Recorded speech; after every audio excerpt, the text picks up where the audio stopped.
Sobat Maestro, sesaat lagi kita akan bersama-sama mengikuti ibadah minggu bersama Gereja Isa Al-Masih Jemaat Maleer. Selamat mendengarkan.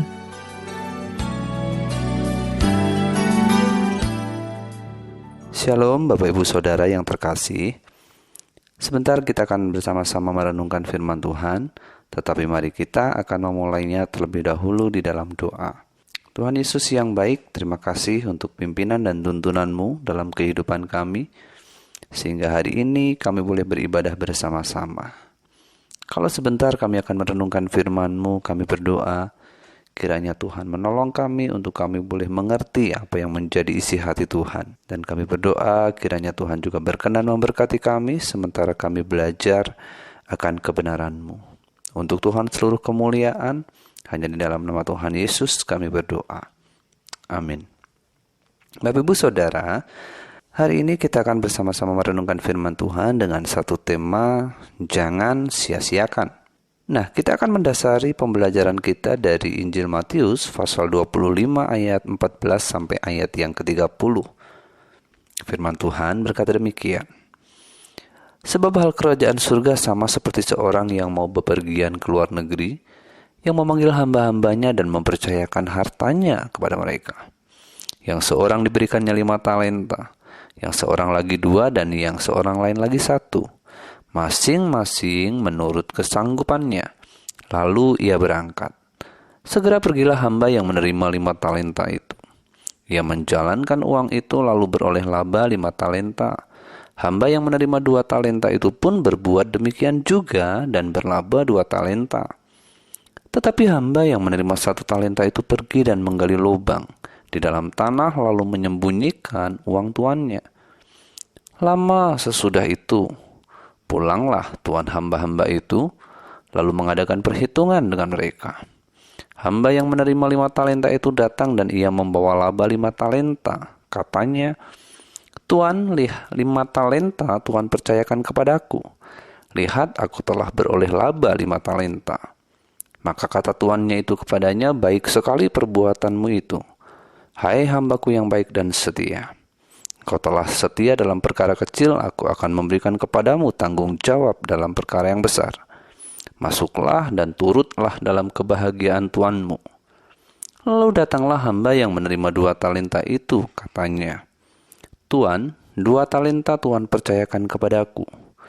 Lihat, aku telah beroleh laba 2 talenta. Maka kata tuannya itu kepadanya, baik sekali perbuatanmu itu. Hai hambaku yang baik dan setia. Engkau telah setia memikul tanggung jawab dalam perkara yang kecil, aku akan memberikan kepadamu tanggung jawab dalam perkara yang besar. Masuklah dan turutlah dalam kebahagiaan tuanmu. Kini datanglah juga hamba yang menerima 1 talenta itu dan berkata, Tuan, aku tahu bahwa Tuhan adalah manusia yang kejam, yang menuai di tempat di mana Tuhan tidak menabur, dan yang memungut dari tempat di mana Tuhan tidak menanam. Karena itu aku takut dan pergi menyembunyikan talenta Tuhan itu di dalam tanah. Ini, terimalah kepunyaan Tuhan. Maka jawab tuannya itu, hai kamu hamba yang jahat dan malas. Jadi kamu sudah tahu bahwa aku menuai di tempat di mana aku tidak menabur dan memungut dari tempat di mana aku tidak menanam? Karena itu sudahlah seharusnya uangku itu kau berikan kepada orang yang menjalankan uang, supaya sekembaliku aku menerimanya serta dengan bunganya. Sebab itu ambillah talenta itu daripadanya dan berikanlah kepada orang yang mempunyai 10 talenta itu. Karena setiap orang yang mempunyai, kepadanya akan diberi, sehingga ia berkelimpahan. Tetapi siapa yang tidak mempunyai, apapun juga yang ada padanya akan diambil daripadanya. Dan campakkanlah hamba yang tidak berguna itu ke dalam kegelapan yang paling gelap. Di sanalah akan terdapat ratap dan kertak gigi. Demikianlah firman Tuhan. Bapak Ibu Saudara, kira-kira 22 tahun yang lalu, saya mengikuti sebuah lomba lari maraton 10 km di kota di mana saya tinggal. Singkat cerita, dalam perlombaan lari tersebut, kurang lebih 1 kilometer terakhir menjelang garis finish, saya menjadi pelari yang ada di urutan nomor 2. Bahkan saya hanya berjarak sekitar 5 meter dari pelari nomor 1. Menjelang garis finish kurang lebih 15-20 meter, saya melihat bahwa pelari nomor 1 sudah tidak mampu lagi untuk berlari. Nah, Bapak Ibu Saudara, saya tahu bahwa itu adalah kesempatan baik. Saya tahu bahwa itu adalah kesempatan emas untuk saya ambil alih posisi nomor 1, menyelesaikan perlombaan dan keluar sebagai juara. Namun, tahukah Bapak Ibu Saudara apa yang saya lakukan hari itu? Saya berlari? Tidak. Saya pun ikut berjalan kaki. Bahkan menjelang garis finish, saya terlewati oleh dua pelari lainnya. Saya tidak menjadi juara nomor 2, apalagi juara 1. Saya hanya keluar sebagai pelari nomor 4. Bapak Ibu Saudara bisa membayangkan bagaimana reaksi teman-teman saya waktu itu. Namun apalah daya, kaki sudah terlangkahkan, tangan sudah terjembakkan, dan nasi pun sudah menjadi bubur. Semua sudah terjadi dan tak mungkin lagi untuk dirubah lagi. Peristiwa tersebut hanya meninggalkan satu cerita, yaitu penyesalan. Menyesal karena telah membuat keputusan dan tindakan yang salah. Menyesal karena telah menyia-nyiakan kesempatan yang ada di depan mata. Saya percaya bahwa setiap kita tentu pernah merasa menyesal oleh karena keputusan dan tindakan salah yang kita lakukan. Namun saya berharap biarlah pengalaman kita itu menolong kita hari ini untuk menyadari betapa pentingnya kita menjadi bijaksana dalam memaknai dan menjalani hidup dengan benar, serta tidak menyia-nyiakan kesempatan yang Tuhan berikan kepada kita. Bapak Ibu Saudara yang kekasih, perumpamaan tentang talenta merupakan sebuah perumpamaan yang begitu populer sehingga setiap kita tentu memahami dan mengerti bukan hanya jalan ceritanya, tetapi juga pesan yang terkandung di dalamnya. Namun izinkan saya hari ini untuk mengajak kita sekalian untuk kembali mengingat dan merenungkan apa yang Tuhan sampaikan bagi semua kita. Satu hal yang perlu kita tahu adalah perumpamaan tersebut merupakan bagian dari serangkaian pengajaran Tuhan Yesus kepada para murid-Nya, sekaligus menjawab pertanyaan para murid kepada Yesus tentang akhir zaman dan tentang kedatangan-Nya. Ketika dalam Matius pasal 24 ayat 3 dikatakan, "Katakanlah kepada kami bila manakah itu akan terjadi, dan apakah tanda kedatanganmu dan tanda kesudahan dunia?" Dari pertanyaan para murid tersebut kemudian Tuhan Yesus menjelaskan tentang tanda-tanda akhir zaman, sehingga Tuhan Yesus pun perlu mengingatkan dan menasihatkan kepada para murid agar mereka berjaga-jaga. Nah, dari situlah kemudian Tuhan Yesus juga mengajarkan beberapa perumpamaan untuk menjelaskan tentang hari Tuhan. Kalau hari ini kita belajar tentang perumpamaan tentang talenta, maka kita membaca bahwa LAI pun memulai perumpamaan ini dengan satu kata bahwa sebab kerajaan surga sama seperti. Bapak Ibu Saudara, dikisahkan dalam perumpamaan tersebut ada seorang tuan yang akan pergi sehingga tuan itu mempercayakan harta miliknya kepada hamba-hambanya. Ada yang dipercayakan 5, 2, dan 1 talenta. Dan menariknya, dikatakan bahwa masing-masing menerima menurut kesanggupannya. Bapak Ibu Saudara yang terkasih, dari perumpamaan ini berkaitan dengan kedatangan Kristus yang kedua kali dan penantian kita, maka ada hal-hal yang menjadi penting untuk kita renungkan kembali. Supaya pada akhirnya Tuhan mendapati kita sebagai hamba-hamba yang baik dan setia kepada Tuhan. Sama seperti hamba yang pertama dan hamba yang kedua.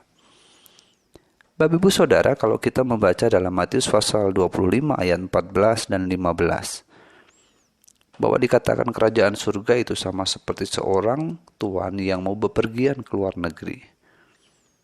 Jadi sang tuan mempercayakan harta miliknya kepada hamba-hambanya menurut kesanggupannya. Kalau kita merenungkan makna dari kata Tuhan dan kata hamba, tentu sudah cukup jelas bagi kita bahwa Tuhan itu adalah Tuhan, sedangkan hamba-hamba itu adalah saudara dan saya. Bahkan kata hamba di sini itu menggunakan kata doulos yang berarti budak. Akan tetapi pesan inti yang saya pikir perlu untuk kita camkan adalah bahwa kita adalah hamba. Ketika kita dikatakan hamba, maka itu artinya kita adalah pengelola dan bukan pemilik. Ketika kita dikatakan hamba, maka itu artinya bahwa kita tidak pernah lebih tinggi daripada Tuhan kita, yaitu Tuhan, Sang Pemilik hidup kita. Bahkan Rasul Paulus dalam suratnya dalam 1 Korintus pasal 6 ayat 20 dan 1 Korintus 7 ayat 23. Rasul Paulus berkata bahwa kita sudah dibeli dan harga kita sudah lunas dibayarnya. Itu artinya kita menjadi hambanya dan menjadi milik kepunyaannya. Ketika kita menjadi hamba itu artinya adalah kita hanya memiliki satu tujuan dalam hidup ini, yaitu menyenangkan dan melayani Tuhan kita, yaitu Tuhan yang memiliki hidup kita. Kalau dikatakan Tuhan tersebut mempercayakan harta kepada hambanya menurut kesanggupannya, maka itu berarti Alkitab sementara sedang memberitahukan kepada kita bahwa masing-masing kita itu memiliki talenta. Dan kita perlu sadar bahwa Tuhan tahu persis seberapa besar kapasitas kita saat ini dan seberapa besar potensi kita di masa yang akan datang. Masing-masing kita menerima talenta dan kepercayaan dari Tuhan. Dan percayalah bahwa setiap kita memiliki kemampuan dan kesanggupan untuk mengerjakannya dan melipat gandakannya dari apa yang Tuhan percayakan kepada kita. Saudara yang kekasih, talenta yang Tuhan berikan kepada hamba-hambanya, yaitu saudara dan saya. Entah itu 5, entah itu 2, entah itu 1. Saya pikir bukanlah persoalan angka atau jumlahnya. Karena persoalan inti yang Tuhan mau ajarkan dalam hal ini adalah tentang sikap tanggung jawab dan kesetiaan kita sebagai hamba. Nah, kalau begitu mari kita renungkan.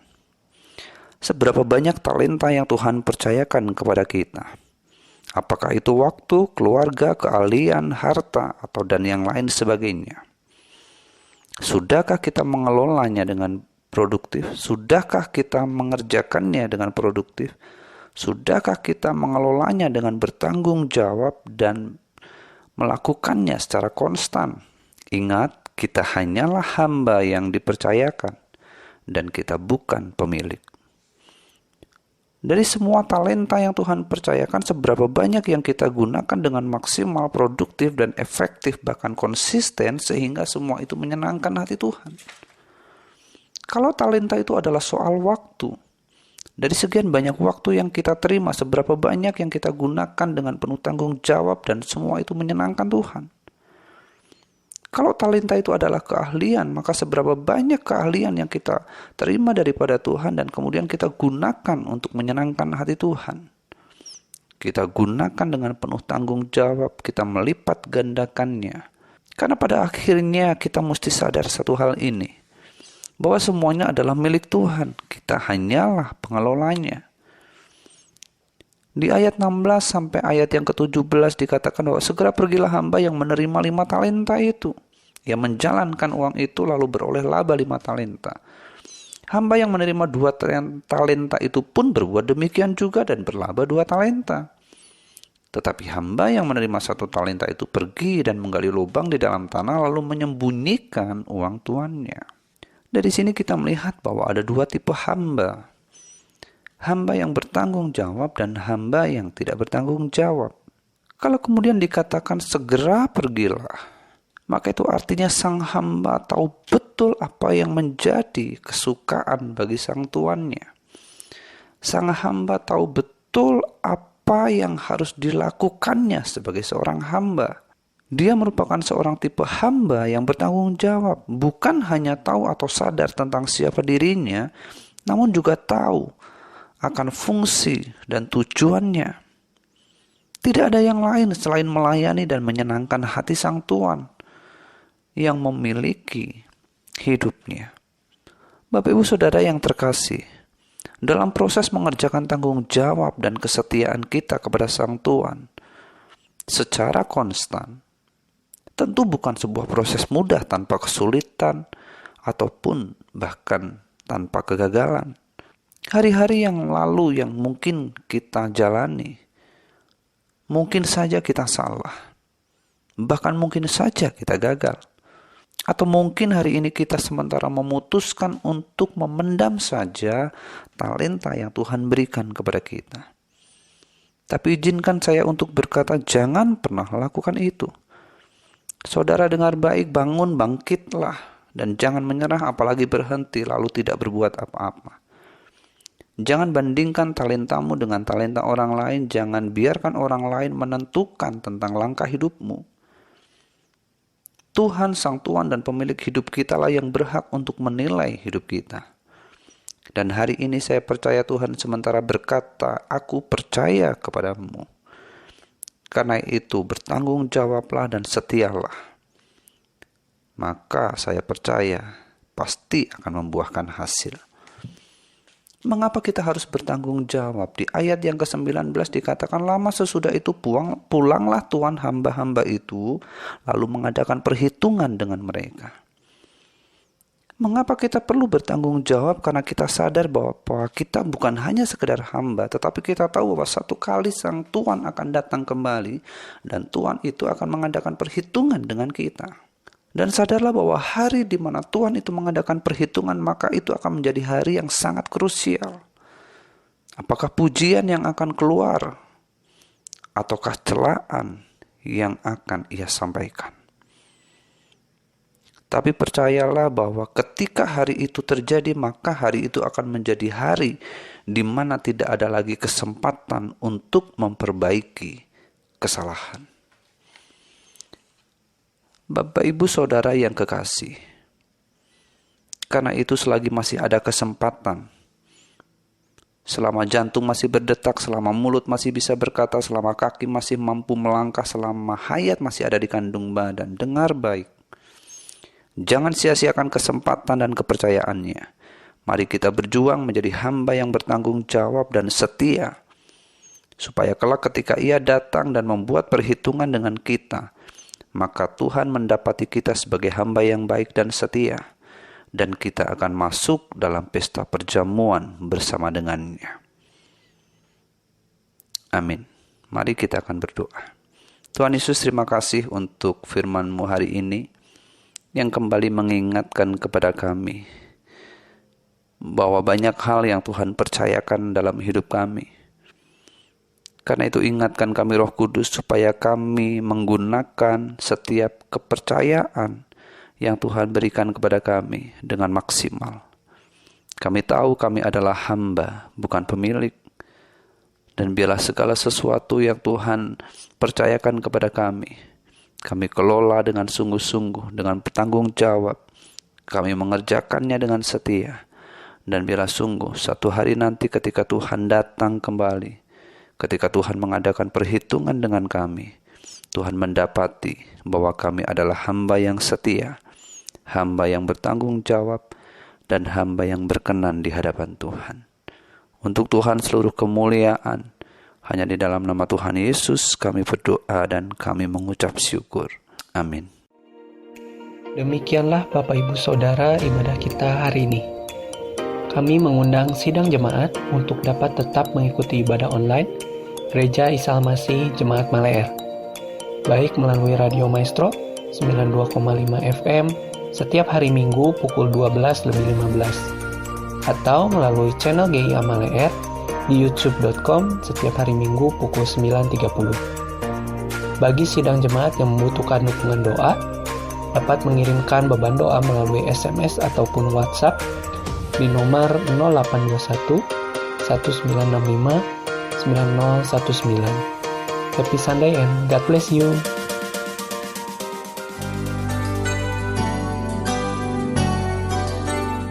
Sobat Maestro, Anda baru saja mendengarkan ibadah minggu bersama Gereja Isa Al-Masih Jemaat Maleer. Terima kasih atas kebersamaan Anda. Selamat hari Minggu dan Tuhan memberkati.